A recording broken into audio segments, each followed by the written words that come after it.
Hello guys, ఈ video skip చేయకుండా last వరకు చూడండి. మీకు ఇజ్రాయెల్ అండ్ గాజా వార్ గురించి ఫుల్ క్లారిటీ వస్తుంది. అలాగే వీడియో లాస్ట్లో వార్ గురించి నా అనాలిసిస్ కూడా చెప్తాను. టాపిక్లోకి వెళ్ళిపోతే 1947కి ముందు పాలస్తీన్ మొత్తం ఒకటే స్టేట్. అందులో జూస్ పీపుల్ అలాగే అరబ్ పీపుల్ ఉండేవాళ్ళు. 1947 తర్వాత అవి 2 స్టేట్స్గా డివైడ్ అయినాయి. ఫస్ట్ చాలా మందికి ఉండే కన్ఫ్యూజన్ ఏంటంటే అసలు ఇజ్రాయలీ అంటే ఎవరు, అలాగే పాలస్టీన్స్ అంటే ఎవరని. బేసిక్గా ఇక్కడ ఇజ్రాయలీ అంటే జూస్ పీపుల్ అన్నమాట. ఫాలో అయ్యేది వచ్చేసి జూడిజం. ఇది ఇస్లాం అండ్ క్రిస్టియానిటీని బేస్ చేసుకుని ఉంటుంది. అలాగే పాలస్తీన్కి వచ్చేసరికి ఇందులో ముస్లిం పాపులేషన్ ఎక్కువ ఉంటారు. వీళ్ళు ఫాలో అయ్యేది ఇస్లాం అన్నమాట. వీళ్ళు సున్నీ ముస్లిమ్స్ కిందకు వస్తారు. సింపుల్గా చెప్పాలంటే ఇప్పుడు 2 స్టేట్స్గా డివైడ్ అయిన తర్వాత గాజా అనే ప్లేస్లో ఎక్కువ ముస్లిం పాపులేషన్ ఎక్కువ ఉన్నారు. అలాగే ఇప్పుడు ఇజ్రాయెల్లో వచ్చేసి జూస్ పీపుల్ ఎక్కువ ఉన్నారు. 1948లో మిడిల్ ఈస్ట్ ఓటమన్ ఎంపైర్ కంట్రోల్లో ఉండేది. మిడిల్ ఈస్ట్ అంటే ఇరాక్, సౌదీ అరేబియా, ఇప్పుడు ప్రెసెంట్ గాజా, పాలస్టీన్ అన్ని కలిపితే మిడిల్ ఈస్ట్ అనమాట. తర్వాత బ్రిటన్ ఓటమన్ ఎంపైర్ మీద యుద్ధం చేసి మొత్తం మిడిల్ ఈస్ట్ మొత్తాన్ని కంట్రోల్లో తీసుకుంది. కంట్రోల్లో తీసుకున్న తర్వాత అప్పుడు ప్రెసెంట్ పాపులేషన్ వచ్చేసి ముస్లిమ్స్ మెజారిటీగా ఉన్నారు, అలాగే జ్యూస్ వచ్చేసి మైనారిటీగా ఉన్నారు. అక్కడ అసలు గొడవలు ఇప్పుడు మొదలైనవి అంటే ఇంటర్నేషనల్ కమ్యూనిటీ యూకేకి బాధ్యతలు అప్పగించింది. పాలస్టీన్లోని కొంత పార్ట్ని జూయిష్ కమ్యూనిటీకి నేషనల్ హోమ్గా అలాకేట్ చేయమని. దాన్ని అరబ్స్ తీవ్రంగా వ్యతిరేకించారు. ఇంకా మనం ఇక్కడ తెలుసుకోవాల్సింది ఏంటంటే పాలస్టీన్ అనేది జూయిష్ ఒక యాన్సెస్ట్రల్ ల్యాండ్ అనమాట.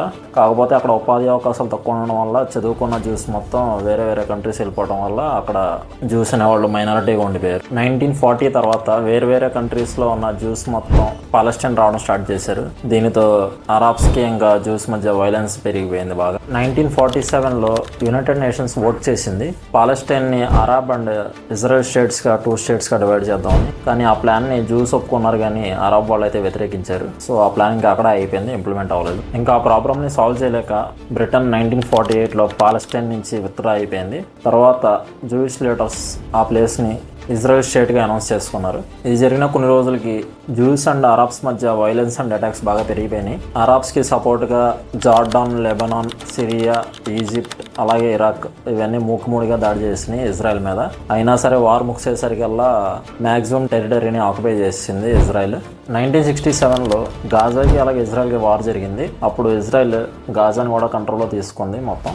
అప్పుడు నుండి 2005 వరకు గాజా ఇజ్రాయెల్ కంట్రోల్లో ఉంది. 2005 తర్వాత ఇజ్రాయెల్ తన ట్రూప్స్ మొత్తం విత్డ్రా చేసుకుంది గాజా నుంచి. 2006 పాలస్టీనియన్ ఎలక్షన్స్లో అక్కడ ప్రజలు హమాస్ ఇస్లామిస్ట్ గ్రూప్ని అక్కడ ఎన్నుకున్నారు. కానీ ఆ గ్రూప్ వచ్చేసి చాలా కంట్రీస్ ఈ హమాస్ని ఒక టెర్రరిస్ట్ గ్రూప్గానే కన్సిడర్ చేశారు. వీళ్ళు రూలింగ్లోకి వచ్చిన తర్వాత నుంచి అక్కడ మిలిటరీ ఎక్విప్మెంట్ నుంచి అండర్ గ్రౌండ్ టనల్స్ ఇలాంటి విషయాల్లో తప్ప అసలు డెవలప్మెంట్ మీద కాన్సన్ట్రేషన్ అయితే పెట్టలేదు. అలాగే ప్రజల అవసరాల మీద, డ్రింకింగ్ వాటర్ మీద ఎలాంటి డెవలప్మెంట్ చేయలేదు. తర్వాత పాలస్టీన్ ఇంకా ఇజ్రాయెల్ మధ్య చాలా వార్స్ అయితే జరిగినాయి. 2014లో యుఎస్కి ప్రెసిడెంట్గా ఉన్న డొనాల్డ్ ట్రంప్ ఒక పీస్ ప్లాన్ అయితే రెడీ చేశారు. దాని పేరు వచ్చేసి ద డీల్ ఆఫ్ సెంచరీ అని పేరు పెట్టారు ప్రైమ్ మినిస్టర్ నెతన్యాహు. ఆ ప్లాన్ వన్ సైడెడ్గా ఉందని చెప్పి పాలస్టీనియన్ మొత్తం ఆ ప్లాన్ని రిజెక్ట్ చేశారు. సో అది అయితే ఇంప్లిమెంట్ అవ్వలేదు. ఇంకా రీసెంట్గా 7th అక్టోబర్ 2023లో హమాస్ వాళ్ళు ఇజ్రాయెల్ మీద అటాక్ చేశారు. అందులో 1200 మంది ఇజ్రాయలీ సిటిజన్స్ అయితే చనిపోయారు. అలాగే దాదాపుగా 250 పైగా మందిని హోస్టేజెస్ కింద గాజాలోకి అయితే తీసుకెళ్లిపోయారు. దీని తర్వాత ఇజ్రాయెల్ కూడా దానికి ప్రతీకారంగా గాజా మీద అటాక్ చేసింది. ఇజ్రాయెల్ ఒక మెయిన్ టార్గెట్ వచ్చేసి హమాస్ అనే వాళ్ళని ఉండకుండా చేద్దామని చెప్పి. తర్వాత ఇజ్రాయెల్ కూడా గాజా మీద అటాక్ చేసింది. దాంట్లో చాలామంది పాలస్టీనియన్స్ కూడా చనిపోయారు. ఇజ్రాయెల్ వాళ్ళ మెయిన్ టార్గెట్ వచ్చేసి హమాస్ గ్రూప్ వాళ్ళు అనమాట. ఎందుకంటే వీళ్ళు టెర్రరిస్ట్ ఐడియాస్ కలిగిన వాళ్ళు. వీళ్ళు ఏం చేశారంటే హమాస్ గ్రూప్ వాళ్ళు అటాక్ చేయకన్నా ముందే ఒక 5 years ముందు నుంచే కమర్షియల్ బిల్డింగ్స్, హాస్పిటల్స్ వాటి పక్కన అండర్ గ్రౌండ్లో టనల్స్ తవ్వుకుని అక్కడి నుంచి రాకెట్ లాంచర్స్ ప్రయోగించడం కానీ, ఇజ్రాయెల్ మీద అటాక్ చేయడం కానీ అలా ప్లాన్ చేసుకున్నారు. ఇండైరెక్ట్గా పాలస్టీనియన్ ప్రజలనే హ్యూమన్ షీల్డ్లో వాడుకుని సింపతి గెయిన్ చేయడానికి అయితే చూశారు. రీసెంట్గా ఒక న్యూస్ అయితే వైరల్ అయింది.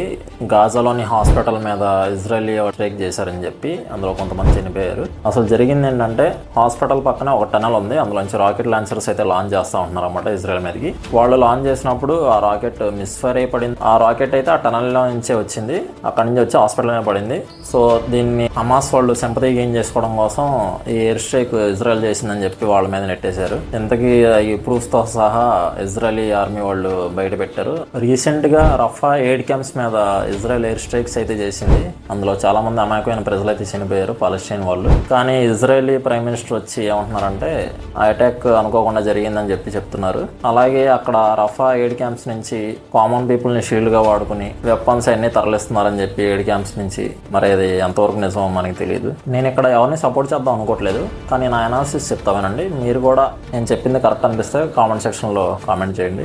మీ అభిప్రాయాలు ఏమన్నా సరే, నేను చెప్పింది నచ్చకపోయినా సరే మీరు ఎవరు సపోర్ట్ చేయాలనుకున్నా వాళ్ళకి సపోర్ట్ చేయండి, నేనేమనుకోను. సో నా అనాలిసిస్ వచ్చేసరికి 2006లో పాలస్టైన్లో ఎలక్షన్స్ జరిగినప్పుడు హమాస్ గ్రూప్ని అసలు ఈ ప్రజలు, పాలస్టైన్ ప్రజలు ఎలా ఎన్నుకున్నారు? వాళ్ళు ఒక టెర్రరిస్ట్ గ్రూప్ అని తెలిసినా కూడా వాళ్ళని అలా ఒప్పుకున్నారు. సరే, అది అయిపోయింది. వాళ్ళ కమర్షియల్ బిల్డింగ్ల పక్కన, హాస్పిటల్స్ పక్కన టనెల్స్ కట్టి రాకెట్ లాంచర్స్ అవన్నీ వాడుతున్నారని ఉండి కూడా ఎలా ఎంకరేజ్ చేశారు? సరే, అది కూడా వదిలేయండి. ఇప్పుడు రఫా ఎయిడ్ క్యాంప్స్ లో కూడా పాలస్టీనియన్ ప్రజల్ని షీల్డ్గా వాడుకుని గన్స్, వెపన్స్ అన్ని తరలిస్తూ ఉంటాయి. ఇంకా హమాస్ వాళ్ళని ఏమంటారు చెప్పండి? ఆల్రెడీ మీరు అటాక్ జరిగిన వీడియోస్ చూసే ఉంటారు. 7th October 2023లో వాళ్ళు చాలా మంది అమ్మాయిల్ని హోస్టేజ్ గా తీసుకెళ్లిపోయి మర్డర్ చేశారు, రేపులు చేశారు, చాలా జరిగినాయి. ఒకసారి యుద్ధం అన్నాక స్టార్ట్ అయిన తర్వాత ఒకరిని చంపామా, ఇద్దరిని చంపామా, వేల మందిని చంపామనే ఉండదు. చంపామా లేదా అదే ఉంటది యుద్ధంలో నీతి ధర్మాలు ఏం పాటించరు. ఎవరు గెలిచారు, ఎవరు ఓడిపోయారు అన్నదే ఉంటది. 2006లో కనుక పాలస్టైన్ ప్రజలు హమాస్ గ్రూప్ వాళ్ళని ఎన్నుకోకుండా మంచి లీడర్స్ని ఎన్నుకుంటే ఈ పార్టీకి గాజా చాలా డెవలప్ అయ్యేది. తిరిగి చూసే అవసరం కూడా ఉండేది కాదు.